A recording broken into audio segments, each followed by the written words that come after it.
Imagine walking into a peaceful library, only to hear an old guy belting out gritty rock lyrics under his breath.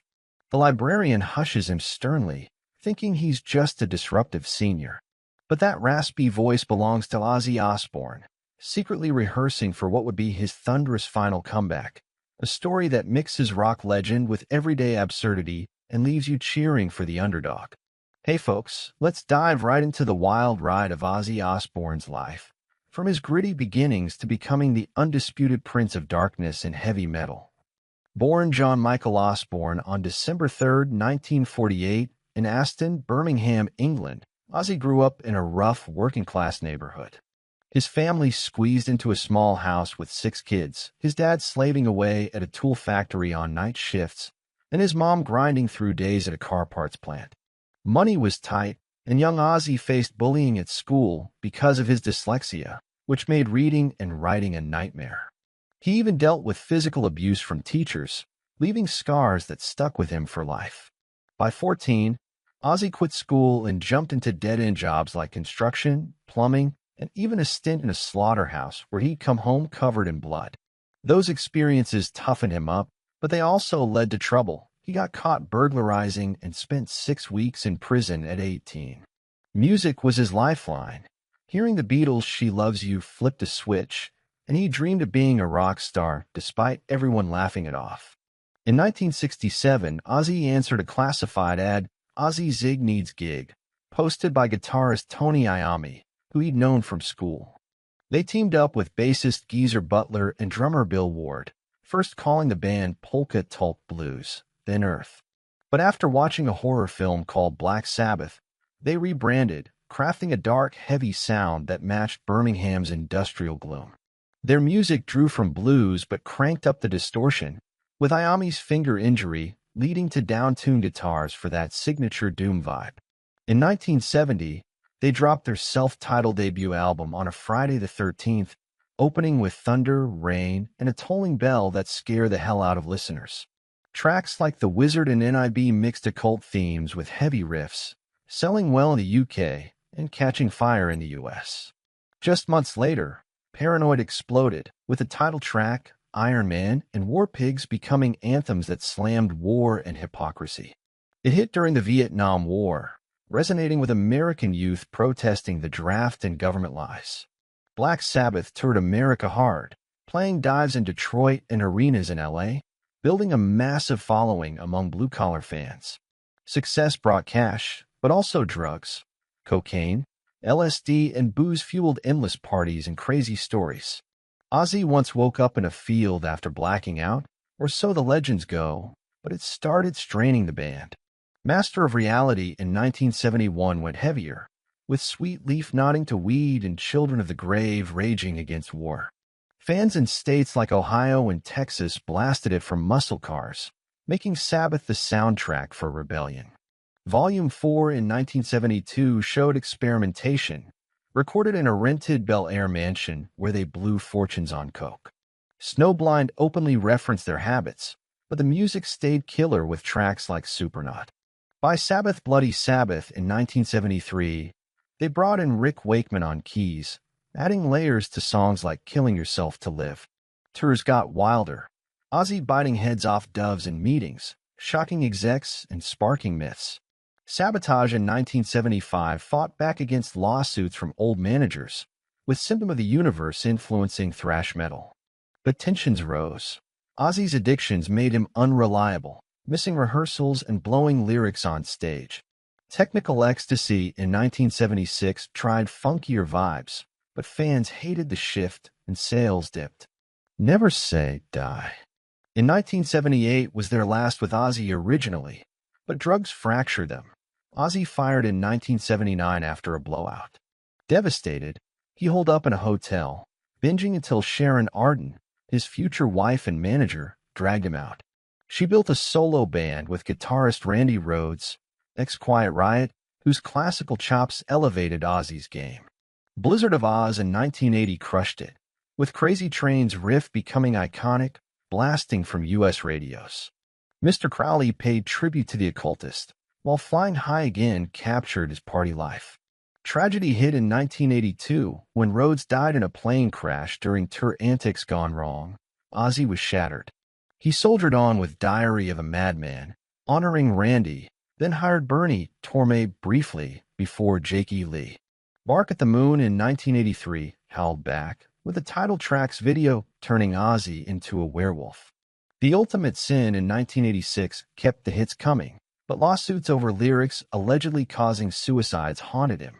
No Rest for the Wicked in 1988 introduced Zakk Wylde, whose pinch harmonics define Miracle Man. By No More Tears in 1991, Ozzy got personal with Mama, I'm Coming Home, co-written with Lemmy, touching hearts. It went quadruple platinum in the US, connecting with fans in their 30s reflecting on life. Osmosis in 1995 featured Steve Vai, with Perry Mason nodding to TV, but health issues crept in. In 1997, Ozzfest launched, a touring festival with Sabbath reunions and bands like Tool, huge for US summer crowds. It boosted nu metal, giving platforms to Slipknot and System of a Down, drawing 25 to 65-year-olds reliving youth. Down to Earth in 2001 rocked harder, while the Osbournes reality show exploded in 2002, showing family chaos. Americans loved the bleeped-out arguments, making Ozzy a pop culture icon beyond metal. Black Rain in 2007 tackled post-9/11 fears, with Not Going Away defying critics. Scream in 2010 switched to Gus G on guitar. Let me hear you scream pumping up NFL games. Black Sabbath reunited for 13 in 2013, topping Billboard with God Is Dead, questioning faith. Tours thrilled U.S. arenas, but Ozzy's Parkinson's, revealed later, caused stumbles. Ordinary Man in 2020 featured Post Malone and Elton John, Under the Graveyard bearing his soul. It hit during COVID, comforting isolated fans with themes of mortality. Patient Number 9 in 2022 won Grammys, with guests like Jeff Beck proving his pull. Despite surgeries and falls, Ozzy performed at the 2022 Commonwealth Games, inspiring resilience. His influence spans Metallica covering Sabbath to rappers sampling Iron Man. Ozzfest created community for outsiders, from Gen Zers to boomers bonding over riffs. Family kept him grounded, Sharon battling cancer, kids facing addictions, all on TV. Controversies like the Alamo urination ban or bat biting, fake bat, real rabies shots became lore. By 2023, he retired from touring, but comeback whispers grew for one last Birmingham show. Health battles with Parkinson's made practice tough, leading to that fateful library moment. Ozzy's story screams perseverance, from Birmingham slag heaps to U.S. stadiums. Hey there, rock fans, buckle up as we jump into the hilarious and heartfelt twist in Ozzy Osbourne's epic saga. The day a librarian shushed what she thought was a noisy senior, only to discover it was the heavy metal king gearing up for his ultimate comeback. It's early 2025, and Ozzy, battling Parkinson's and a string of health setbacks, decides he's not done yet. He announces plans for one last massive show, a full Black Sabbath reunion in his hometown of Birmingham. But to pull it off, he needs to practice his vocals without the world knowing, keeping it under wraps from paparazzi and eager fans. Ozzy picks the most unlikely spot, a quiet public library in Buckinghamshire, England, figuring no one would spot him there. Dressed in baggy sweats, a hoodie, and his trademark round sunglasses, he blends in like any retiree browsing the shelves. He finds a secluded corner near the history books, pulls out some lyric sheets, and starts murmuring the opening lines to Paranoid. His voice, that signature gravelly growl honed over 50 years, starts low but builds as he gets into it. A few patrons nearby perk up, thinking it's some eccentric old guy reliving his youth with odd tunes. Then comes Margaret, the stern librarian who's run the place for 20 years, enforcing silence like a drill sergeant. She hears the humming turning into full-throated singing and marches over, finger pressed to her lips. "Sir, this is a library, not a karaoke bar. Please keep it down or I'll have to ask you to leave," she says firmly. Ozzy looks up, flashes a sheepish grin, and in his thick Birmingham accent replies, "Sorry, love, just practicing for a gig." Margaret squints, then her jaw drops as recognition hits. It's Ozzy freaking Osbourne, the guy whose face has been on album covers and tabloids forever. She stammers an apology, but Ozzy waves it off, chuckling about how it's the first time he's been shushed since school. Word spreads like wildfire among the staff and a handful of visitors. Soon, a small group gathers, whispering excitedly. One patron snaps a quick photo and posts it online. Librarian just shushed Ozzy Osbourne in our library. He's rehearsing for a comeback. The post goes viral overnight, racking up millions of views on X and TikTok, with Americans loving the irony. Fans from New York to LA share memes of Ozzy with a finger to his lips, captioning it, "Shoo, the Prince of Darkness is studying." Late-night shows like Jimmy Fallon poke fun, reenacting the scene with celebrity guests. But beyond the laughs, it humanizes Ozzy, showing he's just a guy pushing through life's curveballs like anyone else. Sharon Osbourne, his rock-solid wife and manager, sees the buzz and spins it into promo gold for the upcoming concert. She posts on Instagram, "Even legends get shushed. Ozzy's comeback is going to be louder than ever."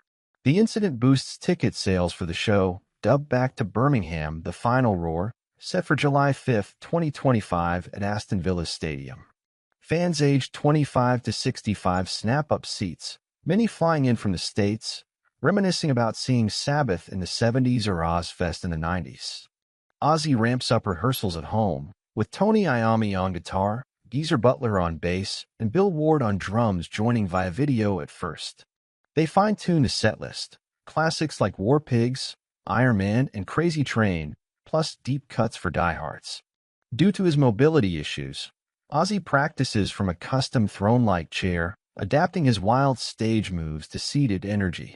Vocals are key. He works with a coach to strengthen that rasp without straining, hitting notes that echo his prime.